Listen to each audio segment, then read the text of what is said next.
ലൊറിസ്റ്റൺ ഗാർഡിലെ 3-ാം number കെട്ടിടത്തിൽ നിന്ന് ഞങ്ങൾ പുറത്തു കടന്നപ്പോൾ 1 മണിയായിരുന്നു. ഷെർലക് ഹോംസ് എന്നെ കൂട്ടി അടുത്തുള്ള കമ്പി ഓഫീസിൽ ചെന്ന് ഒരു നീണ്ട കമ്പി സന്ദേശം അയച്ചു. അതിനുശേഷം ഒരു കുതിരവണ്ടി പിടിച്ചു. ലെസ്ട്രേഡ് എന്ന വിലാസത്തിൽ പറഞ്ഞ സ്ഥലത്തേക്ക് ഓടിച്ചു പോകുവാൻ വണ്ടിക്കാരനോട് ആജ്ഞാപിച്ചു. നേരിട്ടുള്ള തെളിവ് പോലെയാവില്ല മറ്റൊന്നും, അദ്ദേഹം അഭിപ്രായപ്പെട്ടു. എൻ്റെ മനസ്സിന് മുഴുവൻ ഈ കേസിൽ കേന്ദ്രീകരിച്ചിരിക്കുകയാണിപ്പോൾ. എങ്കിലും മനസ്സിലാക്കേണ്ടതെല്ലാം നാം കൃത്യമായി മനസ്സിലാക്കേണ്ടിയിരിക്കുന്നു. ഹോംസ്, നിങ്ങൾ എന്നെ വിസ്മയ ശബ്ദനാക്കുന്നു, ഞാൻ പറഞ്ഞു. നിങ്ങൾ നൽകിയ വിവരങ്ങളെക്കുറിച്ച് നിങ്ങൾ നടിക്കുന്നത്ര ഉറപ്പൊന്നുമില്ലെന്ന് തീർച്ചയാണ്. തെറ്റാകാൻ യാതൊരു ന്യായവുമില്ല, അദ്ദേഹം മറുപടി നൽകി. അവിടെ ചെന്നയുടനെ ഞാൻ നിരീക്ഷിച്ചത് വഴിയിൽ ഇരുവശവും ചേർന്ന് കാണപ്പെട്ട കുതിരവണ്ടിയുടെ 2 ചക്രച്ചാലുകളാണ്. ഒരാഴ്ചയ്ക്ക് പുറം കഴിഞ്ഞ രാത്രി വരെ മഴ പെയ്തിട്ടില്ല. ആ ചക്രച്ചാലുകൾ കഴിഞ്ഞ രാത്രി അവിടെ ഉണ്ടായതായിരിക്കണം. കുതിരയുടെ കുളമ്പിന്റെ അടയാളവും ഉണ്ടായിരുന്നു. അതിലൊന്ന് മറ്റുള്ളവയേക്കാൾ വ്യക്തമായി പതിഞ്ഞിരിക്കുന്നു. അതിനാൽ അത് പുതിയ ലാടയായിരിക്കുമെന്ന് തീർച്ചയാണ്. വണ്ടി രാത്രിയിൽ അവിടെ വരികയും ഗ്രെഗ്സന്റെ വാക്കുകളുള്ള ആധാരമാക്കി പറഞ്ഞാൽ കാലത്ത് അവിടെ ഇല്ലാതായിരിക്കുകയും ചെയ്ത പരിതസ്ഥിതിയിൽ അത് രാത്രിയിൽ മാത്രമേ അവിടെ ഉണ്ടായിട്ടുള്ളൂവെന്നും ആ 2 വ്യക്തികളും അതിലാണ് വന്നതെന്നും തെളിയുന്നു. ഇത് കേട്ടാൽ സംഗതിയൊക്കെ വളരെ ലളിതമാണെന്ന് തോന്നും, ഞാൻ പറഞ്ഞു. പക്ഷെ മറ്റേയാളുടെ ഉയരത്തെപ്പറ്റി എന്തു പറയുന്നു? അതെന്താ? ആ മനുഷ്യന്റെ ഉയരം 10-9 കേസിലും അയാളുടെ കാലടി വെപ്പിന്റെ അകൽച്ച നോക്കി പറയാം. അത് വെറും കണക്കുകൂട്ടൽ കൊണ്ട് സാധിക്കാവുന്നതേ ഉള്ളൂ. എങ്കിലും അക്കങ്ങൾ കൊണ്ട് നിങ്ങളെ മുഷിപ്പിക്കാൻ ഞാൻ ഉദ്ദേശിക്കുന്നില്ല. ഈ വ്യക്തിയുടെ കാലടിപ്പാടുകൾ പുറത്തെ ചെളിയിലും അകത്തെ പൊടിപടലത്തിനും എനിക്ക് കാണുവാൻ കഴിഞ്ഞിട്ടുണ്ട്. പിന്നെ എൻ്റെ കണക്കുകൂട്ടലുകൾ ശരിയാണോ എന്നറിയുവാൻ എനിക്കൊരു മാർഗവുമുണ്ട്. ഒരാൾ ചുമരിൽ എഴുതുമ്പോൾ ജന്മവാസന കൊണ്ടെന്നോണം അയാളുടെ കണ്ണിന്റെ വിധാനത്ത് നിന്ന് മുകളിലായി എഴുതുവാൻ പ്രേരിതനാകും. അവിടെ എഴുതിയത് നിലത്ത് നിന്ന് ഏകദേശം 6 അടിയിലധികം ഉയരത്തിലാണ്. ഇതൊക്കെ വെറും കുട്ടിക്കളി പോലെയാണ്. അയാളുടെ പ്രായം കണക്കാക്കിയതോ? ഞാൻ ചോദിച്ചു. ശരി, യാതൊരു ആയാസവും കൂടാതെ 4-4 ദൂരം ഒന്നിച്ച് കവച്ചു വെക്കുവാൻ കഴിയുന്ന ഒരാൾ ആരോഗ്യമില്ലാത്തവനായിരിക്കുകയില്ല.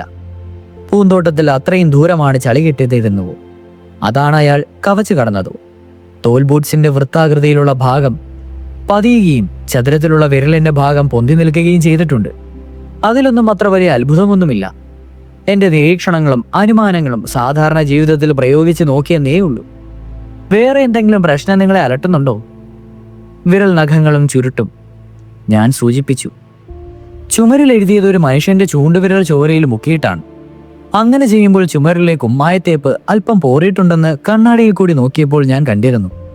ആ മനുഷ്യന്റെ നഖങ്ങൾ നല്ലവണ്ണം മുറിച്ചിരുന്നുവെങ്കിൽ അങ്ങനെ സംഭവിക്കുകയില്ലായിരുന്നു. അവിടെ നിലത്ത് വിതറിക്കിടക്കുന്ന അല്പം ചാരം ഞാൻ ശേഖരിച്ചു. അത് കറുത്തതും അടുക്കുമുള്ളതായിരുന്നു. ചുരുട്ടിൻ്റേത് മാത്രമാണ് അത്തരം ചാരം. ചുരുട്ട് ചാരങ്ങളെക്കുറിച്ച് ഞാൻ പ്രത്യേകം പഠനം നടത്തിയിട്ടുണ്ട്. സത്യം പറഞ്ഞാൽ അത് സംബന്ധിച്ച് ഞാനൊരു പ്രബന്ധം തന്നെ തയ്യാറാക്കിയിട്ടുണ്ട്. അറിയപ്പെടുന്ന ഏതെങ്കിലും ചുരുട്ടിൻ്റെയോ പുകയിലയുടെയോ ചാരം ഒറ്റനോട്ടത്തിൽ തരം തിരിച്ചു പറയുവാൻ എനിക്ക് കഴിയുമെന്ന് പറഞ്ഞാൽ ഞാൻ എന്നെ തന്നെ പുകഴ്ത്തുകയാണെന്ന് വരും. ഇത്തരം കാര്യങ്ങളിലുള്ള സൂക്ഷ്മ വിജ്ഞാനം കൊണ്ടാണ് വിദഗ്ധനായ കുറ്റാന്വേഷകർ ഗ്രെഗ്സൺ, ലെസ്ട്രേഡ് പോലുള്ളവരിൽ നിന്നും വ്യത്യസ്തനായി തീരുന്നത്. പിന്നെ ആ നീണ്ട മുഖമോ? ഞാൻ ചോദിച്ചു. അത് ധീരമായി പൊട്ടിച്ചൊരു വെടിയാണ്. എങ്കിലും എൻ്റെ അഭിപ്രായം ശരിയാകുമെന്നതിൽ എനിക്ക് സന്ദേഹമില്ല. ഇപ്പോഴത്തെ പരിസ്ഥിതിയിൽ അതേക്കുറിച്ച് നിങ്ങൾ എന്നോട് തൽക്കാലം ചോദിക്കരുത്. ഞാൻ എൻ്റെ കൺപുരുകത്തിന്മേൽ കൈവച്ച്. എൻ്റെ തല കറങ്ങുന്നുണ്ട്, ഞാൻ പറഞ്ഞു. ചിന്തിക്കുന്തോറും രഹസ്യം കൂടി വരികയാണ്. ഇപ്പറഞ്ഞ 2 പേർ അവർ 2 പേരായിരുന്നുവെങ്കിൽ എങ്ങനെ ഒരു ഒഴിഞ്ഞ വീട്ടിൽ എത്തിച്ചേർന്നു? അവരെ കൊണ്ടുവന്ന വണ്ടിക്കാരന് എന്ത് സംഭവിച്ചു? ഒരാളെ നിർബന്ധിച്ച് വിഷം കുടിപ്പിക്കുവാൻ മറ്റൊരാൾക്ക് കഴിയുമോ? ചോര എവിടെ നിന്ന് വന്നു? കൊള്ളയൊന്നും നടന്നിട്ടില്ലെന്നിരിക്കെ കൊലപാതകിയുടെ ഉദ്ദേശം എന്തായിരുന്നു? സ്ത്രീയുടെ മോതിരം അവിടെ എങ്ങനെ വന്നു? എല്ലാറ്റിനും ഉപരി 2ാമത്തെയാൾ പുറത്തു പോകുന്നതിന് മുമ്പ് റേച്ചെ എന്ന ജർമ്മൻ വാക്ക് എഴുതി വെക്കുവാൻ കാരണമെന്ത്? ഈ വസ്തുതകളെല്ലാം എങ്ങനെയാണ് സമന്വയിപ്പിക്കുക എന്ന കാര്യത്തിൽ എനിക്കൊരു എത്തും പിടിയും കിട്ടുന്നില്ലെന്ന് ഞാൻ സമ്മതിക്കുന്നു. എൻ്റെ കൂട്ടുകാരൻ അത് അംഗീകരിക്കുന്ന ഭാവത്തിൽ പുഞ്ചിരി തൂകി. നിങ്ങൾ സ്ഥിതിഗതികളുടെ വിഷമതകൾ കണിശമായും വ്യക്തമായും സംഗ്രഹിച്ചിരിക്കുന്നു, അദ്ദേഹം പറഞ്ഞു. പ്രധാന വസ്തുതകളെക്കുറിച്ച് ഞാനൊരു നിഗമനത്തിലെത്തി കഴിഞ്ഞിട്ടുണ്ടെങ്കിലും പലതും ഇനിയും ഒഴിഞ്ഞുകിടപ്പാണ്. പാവം ലെസ്ട്രഡിന്റെ കണ്ടുപിടുത്തത്തെ സംബന്ധിച്ചാണെങ്കിൽ അത് വെറും ഒരു പുകമറ സൃഷ്ടിച്ചതാണ്. സോഷ്യലിസത്തെക്കുറിച്ചും ഗൂഢസംഘത്തെക്കുറിച്ചും സൂചിപ്പിച്ച് പോലീസിന്റെ ശ്രദ്ധ തെറ്റായ വഴിക്ക് തിരിക്കുവാനുള്ള ഒരു സൂത്രമാണത്. അതൊരു ജർമ്മക്കാരൻ എഴുതിയതല്ല. ശ്രദ്ധിച്ചു നോക്കിയാൽ അതിലെ എ എന്ന അക്ഷരം ജർമ്മൻ മാതൃകയിൽ എഴുതിയതാണെന്ന് കാണാം. പക്ഷെ ഒരു യഥാർത്ഥ ജർമ്മൻകാരൻ ലത്തീൻ രൂപത്തിലാണ് മിക്കവാറും എഴുതുക. അതുകൊണ്ട് തന്നെ ജർമ്മൻകാരനല്ലാതെ എഴുതിയതെന്നും ഒരു വികലനായ അനുകരണക്കാരൻ തന്റെ കഴിവിനപ്പുറം ചെന്ന് ചെയ്തതാണെന്നും ധൈര്യപൂർവ്വം പറയാം. അന്വേഷണം വേറൊരു വഴിക്ക് തിരിച്ചുവിടുവാൻ പ്രയോഗിച്ച വിദ്യയാണത്. ഡോക്ടർ, ഈ കേസ് സംബന്ധിച്ച് കൂടുതൽ വിവരങ്ങൾ പറയുവാൻ ഞങ്ങൾ ആഗ്രഹിക്കുന്നില്ല. ഇന്ദ്രജാലക്കാരൻ തന്റെ തന്ത്രങ്ങൾ മുൻകൂട്ടി വെളിപ്പെടുത്തിയാൽ പിന്നെ അയാളുടെ കഴിവിനെപ്പറ്റി മതിപ്പ് കുറയുമെന്ന് താങ്കൾക്കറിയാമല്ലോ. അതുപോലെ എന്റെ പ്രവർത്തന ശൈലി മുഴുവൻ ഞാൻ നിങ്ങൾക്ക് കാണിച്ചു തന്നാൽ എന്നെ വെറും ഒരു സാധാരണക്കാരനായിട്ടേ നിങ്ങൾ ഗണിക്കുകയുള്ളൂ. ഞാൻ ഒരിക്കലും അങ്ങനെ കരുതിയില്ല. ഞാൻ പ്രതിവചിച്ചു, നിങ്ങൾ കുറ്റാന്വേഷണത്തെ നികൃഷ്ടമായ ഒരു ശാസ്ത്രത്തിന്റെ പരിധിയോളം എത്തിച്ചിട്ടുണ്ടെന്ന് സമ്മതിക്കുവാൻ വയ്യ. എന്റെ ആത്മാർത്ഥമായ വാക്കുകൾ കേട്ട് കൂട്ടുകാരന്റെ മുഖം സന്തോഷം കൊണ്ട് തുടുത്തു. ഒരു യുവതി തന്റെ സൗന്ദര്യത്തെക്കുറിച്ച് കേൾക്കുവാൻ ഇഷ്ടപ്പെടുന്നത് പോലെ സ്വന്തം കലാവൈഭവത്തെക്കുറിച്ച് മുഖസ്തുതിയെ കേൾക്കുവാൻ ഇഷ്ടപ്പെടുന്ന ആളാണ് അദ്ദേഹമെന്ന് ഞാൻ മുൻപേ മനസ്സിലാക്കിയിരിക്കുന്നു. ഞാനൊരു കാര്യം കൂടി നിങ്ങളോട് പറയാം, അദ്ദേഹം പറഞ്ഞു.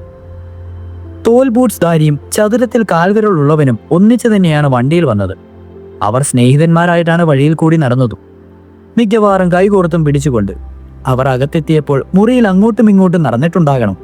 അല്ലെങ്കിൽ തോൽ ബൂട്ട്സുകാരൻ ഒരിടത്ത് തന്നെ നിൽക്കുകയും മറ്റേയാൾ അങ്ങോട്ടും ഇങ്ങോട്ടും നടക്കുകയും ചെയ്തിരിക്കണം. അതൊക്കെ നിലത്തു പറ്റിയ പുഴയിൽ നിന്ന് ഞാൻ മനസ്സിലാക്കിയതാണ്. അയാൾ അങ്ങനെ നടന്നുകൊണ്ടിരിക്കെ കൂടുതൽ വികാരവിക്ഷുബ്ധനായിട്ടുണ്ടാകും. അതാണ് അയാളുടെ കാൽ വെപ്പിന്റെ നീളം പിന്നെ കൂടി വന്നതും. ആ സമയത്തെല്ലാം അയാൾ വാദോരാതെ സംസാരിച്ചു കൊണ്ടിരിക്കുകയും കോബ്രാക്രാന്തരായി തീരുകയും ചെയ്തിട്ടുണ്ടാവാം. അതിനുശേഷമാണ് ഈ അത്യാഹിതം സംഭവിച്ചത്. എനിക്കറിയാവുന്ന സംഗതികളൊക്കെ ഞാൻ പറഞ്ഞു കഴിഞ്ഞു. ബാക്കിയുള്ളതെല്ലാം വെറും നിഗമനങ്ങളും അവയുടെ അനുബന്ധങ്ങളുമാണ്. നമുക്ക് പ്രവൃത്തി ആരംഭിക്കുന്നതിന് നല്ലൊരിടസ്ഥാനം കിട്ടിയിട്ടുണ്ട്. നാം തിരക്കിട്ട് പോകണം. എന്നാലേ ഇന്ന് ഉച്ചതിരിഞ്ഞ് നടക്കുന്ന ഹാലിയുടെ സംഗീത കച്ചേരിയിൽ നോർമൻ നെറൂദയുടെ പാട്ട് കേൾക്കുവാൻ സാധിക്കൂ. ഈ സംഭാഷണമൊക്കെ നടക്കുമ്പോൾ ഞങ്ങളുടെ വണ്ടി ഇടുങ്ങിയ റോഡുകളും വൃത്തികെട്ട ഇടവഴികളും പിന്നിട്ട് പോവുകയായിരുന്നു. അതിലേറ്റവും ഇടുങ്ങിയതും വൃത്തികെട്ടതുമായ സ്ഥലത്തെത്തിയപ്പോൾ വണ്ടിക്കാരൻ പെട്ടെന്ന് വണ്ടി നിർത്തി. ഓഡ്ലി കോട്ട് ഇവിടെ തന്നെയാണ് എന്ന് പറഞ്ഞ് ഇഷ്ടിക പൊടുത്തുയർത്തിയ ഒരു ചെറിയ എടുപ്പിന്റെ നീരച്ചുട കാണിച്ചു തന്നു. നിങ്ങൾ തിരിച്ചു വരുന്നതുവരെ ഞാൻ ഇവിടെ തന്നെ നിൽക്കാം. ഓഡ്ലി കോട്ട് ആകർഷണമായ ഒരു പ്രദേശമല്ല. ചെറിയ ഒരു ഇടവഴിയിലൂടെ ഞങ്ങൾ കൊടികൾ തൂകുന്ന ഒരു അങ്കണത്തിൽ എത്തിച്ചേർന്നു. അതിനു ചുറ്റും വൃത്തിഹീനമായ പാർപ്പുമുറികളായിരുന്നു. വൃത്തികെട്ട കുട്ടികൾക്കിടയിലൂടെ നിറം മങ്ങിയ തുണിത്തരങ്ങളുടെയും നിരകൾക്കിടയിലൂടെയും കടന്ന് ഞങ്ങൾ 46-ാം നമ്പറിൽ എത്തിച്ചേർന്നു. ഒരു പിച്ചള കഷണത്തിൽ റാൻസ് എന്ന പേര് അവിടെ കൊത്തിവെച്ചിരുന്നു. അന്വേഷിച്ചപ്പോൾ പോലീസുകാരൻ ഉച്ചമയക്കത്തിലാണെന്ന് മനസ്സിലായി. അയാൾ പുറത്തു വരുന്നതുവരെ ഞങ്ങൾ മുൻവശത്തെ ചെറിയ വരാന്തയിലിരുന്നു. അയാൾ ഉടനെ തന്നെ പ്രത്യക്ഷപ്പെട്ടു.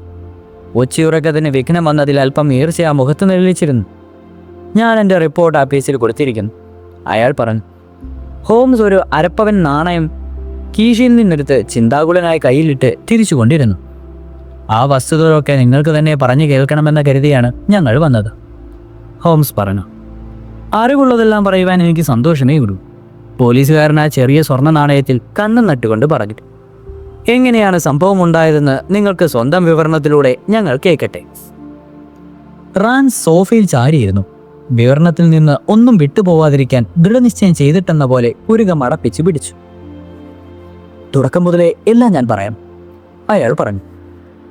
രാത്രി 10 മണിക്ക് വൈറ്റ് ഹാർട്ടിൽ ഒരു അടിപിടി നടന്നിരുന്നു. അതൊഴികെ എൻ്റെ റോന്ത് സമയത്ത് വേറൊന്നും തന്നെ ഉണ്ടായില്ല. 1 മണിക്ക് ശേഷം മഴ പെയ്യുവാൻ തുടങ്ങി. അപ്പോൾ ഞാൻ ഹാരി മർച്ചറെ ഹോളൻ ഗ്രൂവിൽ റോന്ത് ചുറ്റുന്നത് അയാളായിരുന്നു. കണ്ടുമുട്ടി. ഞങ്ങൾ എൻറ്റീറ തെരുവിൻ്റെ ഒരു കോണിൽ നിന്ന് സംസാരിച്ചു. 2 മണിക്കോ അല്ലെങ്കിൽ അല്പം കൂടി കഴിഞ്ഞോ ആയിരിക്കാം. ബ്രിക്സ്റ്റൺ തെരുവിലോളം അവിടെയോളം പോയി എല്ലാം ശാന്തമല്ലേ എന്ന് നോക്കണമെന്ന് എനിക്ക് തോന്നി. അവിടെ വൃത്തികേടും ഏകാന്തതയും മാത്രമേ ഉണ്ടായിരുന്നുള്ളൂ. ഒരൊറ്റ മനുഷ്യനെയും ഞാൻ ആ വഴിക്ക് കണ്ടില്ല. എങ്കിലും 1-2 കുതിരവണ്ടികൾ എന്നെ കടന്നുപോയിരുന്നു. ഞാൻ താഴോട്ടുമെല്ലെ നടന്നു പോവുകയായിരുന്നു. ആ സമയത്ത് ഒരു കാൽക്കുപ്പി ജിൻ കയ്യിലുണ്ടായിരുന്നതിനാൽ എത്ര നന്നായിരുന്നുവെന്ന് സ്വയം ചിന്തിക്കവേ ഉടനെ ആ വീട്ടിലെ ജനലിൽ കൂടി തെന്നി വന്ന വെളിച്ചം എൻ്റെ കണ്ണുകളിൽ പെട്ടു. അവിടെ ലൊറിസ്റ്റൻ ഗാർഡിൽ 2 വീടുകൾ ആൾപ്പാർപ്പിടമില്ലെന്നുണ്ടെന്ന് എനിക്കറിയാമായിരുന്നു. ഉടമ നന്നാക്കി വെക്കാത്തത് കൊണ്ട് അതങ്ങനെ കിടക്കുകയാണ്. ഒടുവിലത്തെ വാടകക്കാരൻ വിഷജ്വരം പിടിച്ചിട്ടാണ് ചത്തത്.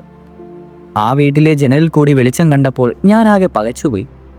എന്തോ പന്തികേടുണ്ടെന്ന് ഞാൻ സംശയിച്ചു. ഞാൻ വാതിലിനടുത്തേക്ക് നീങ്ങിയപ്പോൾ നിങ്ങൾ നിന്നു. എന്നിട്ട് തോട്ടത്തിലെ കവാടത്തിനടുത്തേക്ക് തിരിച്ചു നടന്നു. എൻ്റെ കൂട്ടുകാരനിടയിൽ കയറി പറഞ്ഞു, നിങ്ങൾ അങ്ങനെ ചെയ്യുവാൻ എന്താണ് കാരണം? റാൻസ് പെട്ടെന്ന് ഇരുന്നിടത്തേക്ക് നിന്ന് ചാടി എഴുന്നേറ്റ്. എന്നിട്ട് അത്ഭുത പരവശനായി ഹോംസിനെ തന്നെ തുറച്ചു നോക്കി. എന്ത്? അത് ശരിയാണ് സാർ, അയാൾ പറഞ്ഞു. നിങ്ങൾക്കതെങ്ങനെ മനസ്സിലായി? പടച്ചോനറിയാം. വാതിലിനടുത്തെത്തിയപ്പോൾ അവിടെ നിശബ്ദമായും ഏകാന്തയുമായിരുന്നു. അതിനാൽ ആരെങ്കിലും കൂടെ ഉണ്ടെങ്കിൽ നന്നായിരിക്കുമെന്ന് എനിക്ക് തോന്നി. ഞാൻ സ്വതേ ഒന്നിലും ഭയപ്പെടാത്തവനാണ്. എന്നാൽ ആ വിഷപ്പനിക്കാരൻ തൻ്റെ മരണത്തിന് കാരണമായ ഓവുചാൽ പരിശോധിക്കുവാൻ വന്നതായിരിക്കുമെന്ന് ഞാൻ ധരിച്ചുപോയി. ആ ചിന്ത എന്നെ പിന്തിരിപ്പിച്ചു. അങ്ങനെ ഞാൻ ഗേറ്റിനടുത്ത് നടന്നു. മർച്ചറുടെ റാന്തലിൻ്റെ വെളിച്ചം കാണുവാനുണ്ടോ എന്ന് നോക്കി. പക്ഷെ അയാളുടെയോ മറ്റാരുടെയെങ്കിലോ നിഴൽ പോലും അവിടെയെങ്കിലും കണ്ടില്ല. തെരുവിൽ ആരും തന്നെ ഇല്ലായിരുന്നുവോ? ജീവനുള്ള ഒരൊറ്റ ആത്മാവും ഉണ്ടായിരുന്നില്ല, ഒരു പട്ടി പോലും. പിന്നീട് ഞാൻ ധൈര്യം വീണ്ടെടുത്ത് തിരിച്ചു ചെന്ന് വാതിൽ തള്ളി തുറന്നു. അകത്തെല്ലാം നിശബ്ദമായതും തന്മൂലം വെളിച്ചം കത്തുന്ന മുറിയിലേക്ക് ചെന്നു. അവിടെ കുഴിയിൽ മെഴുകുതിരി ചുവന്ന മെഴുകുതിരി മിന്നിക്കത്തുന്നുണ്ടായിരുന്നു. അതിൻ്റെ വെളിച്ചത്തിൽ ഞാൻ കണ്ടത്, ശരി, നിങ്ങൾ കണ്ടതെല്ലാം എനിക്കറിയാം. നിങ്ങൾ മുറിയിൽ പലതവണ ചുറ്റി നടന്നു, ശവത്തിനടുത്ത് മുട്ടുകുത്തി നിന്നു. പിന്നീട് അതിലേക്ക് കടന്ന് അടുക്കള വാതിൽക്കൽ തുറക്കുവാൻ കഴിയുമോ എന്ന് നോക്കി. പിന്നെ ചകിതനായി സംശയദൃഷ്ടിയോടെ ജോൺ റാൻസ് പടഞ്ഞെഴുന്നേറ്റ്. ഇതെല്ലാം കണ്ടുകൊണ്ട് താങ്കൾ എവിടെയായിരുന്നു മറഞ്ഞു നിന്നിരുന്നത്? അയാൾ ഉറക്കെ ചോദിച്ചു. താങ്കൾക്ക് ഇതിനെക്കുറിച്ച് വളരെ കൂടുതൽ വിവരങ്ങൾ അറിയാമോ എന്നും ചോദിച്ചു. ഹോംസ് ചിരിച്ചുകൊണ്ട് തൻ്റെ പേരടിച്ച കാർഡ് മേശപ്പുറത്തുകൂടെ പോലീസുകാരൻ്റെ മുമ്പിലേക്ക് ഇട്ടു. കൊലപാതകത്തിന് എന്നെ അറസ്റ്റ് ചെയ്യരുതേ, അദ്ദേഹം പറഞ്ഞു. ഞാൻ നായാട്ട് നായകളിൽ പെട്ടവനാണ്, ചെന്നായിയല്ല. എന്നെപ്പറ്റി മിസ്റ്റർ ഗ്രെക്സണോ മിസ്റ്റർ ലെസ്ട്രേഡോ പറഞ്ഞു തരും. നിങ്ങളുടെ വിവരണം തുടരൂ. പിന്നീട് നിങ്ങൾ എന്ത് ചെയ്തു? റാൻസ് രഹസ്യം സ്ഫുരിക്കുന്ന ഭാവം വിടാതെ തൻ്റെ ഇരിപ്പിടത്തിൽ അമർന്നു. ഞാൻ ഗേറ്റിനടുത്ത് ചെന്ന് വിസിലടിച്ചു. അത് മർച്ചറേയും മറ്റ് രണ്ടുപേരെയും സംഭവ സ്ഥലത്തെത്തിച്ചു. അപ്പോൾ തെരുവൊഴിഞ്ഞു കിടക്കുകയായിരുന്നു. അതെ, സഹായത്തിനെ പറ്റി ആരും അതുവഴി കടന്നുപോയില്ല. എന്നുവെച്ചാൽ പോലീസുകാരൻ്റെ ഭാവം ഒരു പുഞ്ചിരിയായി മാറും. ഞാൻ പല കുടിയന്മാരെയും കണ്ടിട്ടുണ്ട്, പക്ഷെ അവിടെ എത്തിയ ഒരു തെമ്മാടിയെ പോലെ മൂക്കറ്റം കുടിച്ച ഒരുത്തനെയും കണ്ടിട്ടില്ല. ഞാൻ പുറത്തേക്ക് വന്നപ്പോൾ അവൻ ഗേറ്റിന്റെ അഴി പിടിച്ചു നിന്ന് തൊള്ള തുറന്ന് ഏതോ ഒരു പാട്ടും പാടുകയായിരുന്നു. അവന് നിവർന്നു നിൽക്കുവാൻ പോലും വയ്യ, പിന്നല്ലേ എന്നെ സഹായിക്കുക. എങ്ങനെയുള്ള മനുഷ്യനാണ് അയാൾ? ഷെർലക് ഹോംസ് ചോദിച്ചു. വിഷയത്തിൽ നിന്നുള്ള ഈ വ്യതിചലനം ജോൺ റാൻസിനെ അല്പം ചൊടിപ്പിച്ചതുപോലെ തോന്നി. അവനൊരു സാധാരണ കുടിയാനെ പോലെയുണ്ട്, അയാൾ പറഞ്ഞു. അപ്പോൾ വേറെ പണിയൊന്നും ഇല്ലാതിരുന്നുവെങ്കിൽ ഞങ്ങൾ അവനെ സ്റ്റേഷനിലേക്ക് പൊക്കിയെടുത്തേനെ. അയാളുടെ മുഖം, വസ്ത്രം, ഇതൊന്നും നിങ്ങൾ ശ്രദ്ധിച്ചിട്ടില്ലേ? ഹോംസ് അക്ഷമയോടെ ഇടയിൽ കയറി ചോദിച്ചു. ഞാനത് ശ്രദ്ധിച്ചെന്നാണ് തോന്നുന്നത്. അവനെ ഞങ്ങൾക്ക് എനിക്കും മർച്ചർക്കും ഒന്നും ഭൂഷണമെന്നുണ്ടായിരുന്നു. അവൻ നീണ്ടിട്ടാ, ചുവന്ന മുഖമാണ് അവനുള്ളത്, താഴോട്ട് തടിച്ചുരുണ്ടിട്ട. അത്രത്തോളം മതി, ഹോംസ് ഉറക്കെ പറഞ്ഞു. അവന് പിന്നീട് എന്ത് സംഭവിച്ചു? അവനെ നോക്കി നിൽക്കുവാൻ ഞങ്ങൾക്ക് നേരമുണ്ടായിരുന്നില്ല, പരിഭവത്തോടെ പോലീസുകാരൻ പറഞ്ഞു. അവൻ കുഴപ്പം കൂടാതെ വീട്ടിലെത്തിക്കാണുമെന്ന കാര്യത്തിൽ ഞാൻ പന്തയം വെക്കാം. അയാളുടെ വസ്ത്രധാരണം എങ്ങനെ? ഒരു തവിട്ട് നിറത്തിലുള്ള ഓവർകോട്ട്. കയ്യിൽ വടിയുണ്ടായിരുന്നോ? വടിയോ? ഇല്ല. അയാളത് എവിടെയെങ്കിലും കളഞ്ഞു കാണും. എൻ്റെ കൂട്ടുകാരൻ പെറുപിറുത്തു. അതിനുശേഷം നിങ്ങൾ ഒരു വണ്ടി കാണുകയോ അതിൻ്റെ ഒച്ച കേൾക്കുകയോ ചെയ്തിട്ടില്ലേ? ഇല്ല. നിങ്ങൾക്ക് അരപ്പവനിതാ. എഴുന്നേറ്റ് നിന്ന് ഹാറ്റ് എടുത്തിട്ട് എൻ്റെ കൂട്ടുകാരൻ പറഞ്ഞു. റാൻസ്, താങ്കൾക്ക് പോലീസ് സേനയിൽ വളരെയൊന്നും ഉയരുവാൻ കഴിയില്ലെന്ന് ഞാൻ സംശയിക്കുന്നു. നിങ്ങളുടെ തലഭംഗിക്ക് വേണ്ടി മാത്രമല്ല, ആവശ്യത്തിന് ഉപയോഗിക്കുവാൻ കൂടിയാണ്. സർജറിൻ്റെ പദവി നിങ്ങൾക്ക് ഇന്നലെ രാത്രി കൊണ്ട് നേടിയെടുക്കാമായിരുന്നു. നിങ്ങൾ നിങ്ങളുടെ കൈകൊണ്ട് പിടിച്ച ആ മനുഷ്യനിലാണ് ഇന്നലെ നിഗൂഢ രഹസ്യത്തിൻ്റെ സൂത്രം ഒളിഞ്ഞു കിടക്കുന്നത്. അവനെയാണ് ഞങ്ങൾക്ക് കിട്ടേണ്ടത്. ഇനിയത്തെ ചർച്ച ചെയ്തിട്ട് കാര്യമില്ല, അതങ്ങനെയേ സംഭവിക്കൂ. ഡോക്ടർ വരൂ, നമുക്ക് പോകാം. ഞങ്ങൾക്ക് വിവരം തന്നയാളിനെ സംശയാലുവും അസ്വസ്ഥനുമാക്കി വിട്ടിട്ട് ഞങ്ങൾ വണ്ടിയുടെ അടുത്തേക്ക് പുറപ്പെട്ടു. പമ്പര വെട്ടി ഞങ്ങളുടെ വാസ്തവത്തേക്ക് ഓടിച്ചു പോകുമ്പോൾ ഹോംസ് കോപത്തോടെ പറഞ്ഞു. അതുല്യമായൊരു ഭാഗ്യം കയ്യിൽ കിട്ടിയിട്ടും അതിൽ നിന്ന് മുതലെടുക്കുവാൻ കഴിയാത്ത ആളെക്കുറിച്ചൊന്ന് ചിന്തിച്ചു നോക്കൂ. എനിക്കിപ്പോഴും ഒന്നും പിടികിട്ടിയില്ല. ആ മനുഷ്യനെക്കുറിച്ചുള്ള വിവരണം ഈ നിഗൂഢ രഹസ്യത്തിലെ രണ്ടാം കക്ഷിയെപ്പറ്റി നിങ്ങൾക്കുള്ള കാഴ്ചപ്പാടുമായി ഒത്തുവരുന്നുണ്ട്. പക്ഷെ ആ വീട്ടിൽ നിന്നും ഇറങ്ങിപ്പോയതിനു ശേഷം അയാൾ എന്തിനാണ് അവിടെ വീണ്ടും വന്നത്? കുറ്റവാളികളുടെ സമ്പ്രദായത്തിൽപ്പെട്ടതല്ലോ അത്. മോതിരം, മനുഷ്യ മോതിരം, അതിനുവേണ്ടിയാണ് അയാൾ തിരിച്ചു വന്നത്. അയാളെ പിടിക്കുവാൻ മറ്റു മാർഗമൊന്നുമില്ലെങ്കിൽ നമുക്ക് ആ മോതിരം കൊണ്ട് ഒരു ചൂണ്ടലിടാം. എനിക്കവനെ കിട്ടും ഡോക്ടർ. അവനെ കിട്ടുമെന്നതിന് വാതുവെക്കുവാൻ ഞാൻ തയ്യാറാണ്. ഇതിനെല്ലാം ഞാൻ നിങ്ങളോട് നന്ദി പറയേണ്ടതാണ്. നിങ്ങൾ നിർബന്ധിച്ചിരുന്നില്ലെങ്കിൽ ഞാൻ ഇതുവരെ ഇടപെട്ടതിൽ വെച്ച് ഏറ്റവും സുന്ദരമായ പഠനം എനിക്ക് നഷ്ടപ്പെടുമായിരുന്നു. ചെഞ്ചായത്തിൽ ഒരു പഠനം? നമുക്കല്പം കലാസാങ്കേതിക സംസത ഉപയോഗിച്ചുകൂടെ? കൊലപാതകമാകുന്ന രക്തനൂൽ വർണ്ണരഹിതമായ ജീവിതത്തിന്റെ കഴിയിലൂടെ കടന്നുപോകുന്നു. നമ്മുടെ കടമ അതിനെ പുറത്തു കൊണ്ടുവന്ന് വേർതിരിച്ച് അതിന്റെ ഓരോ ഇഞ്ചും വെളിപ്പെടുത്തുകയാണ്. ഇനി നമുക്ക് ഉക്ഷഭക്ഷണത്തിന് പോകാം. പിന്നെ നോർമൻ നെറൂദയുടെ പാട്ട് കേൾക്കുവാൻ. അവളുടെ പ്രകടനവും താണുവണങ്ങലും അത്യാകർഷണമാണത്രേ. അവൾ അസലായി പാടുന്ന ചുവപ്പിന്റെ ആ ശകലം ഏതായിരുന്നു? ട്രാലാലാല ട്രാലാല. വണ്ടിയിൽ ചാരിയിരുന്നു.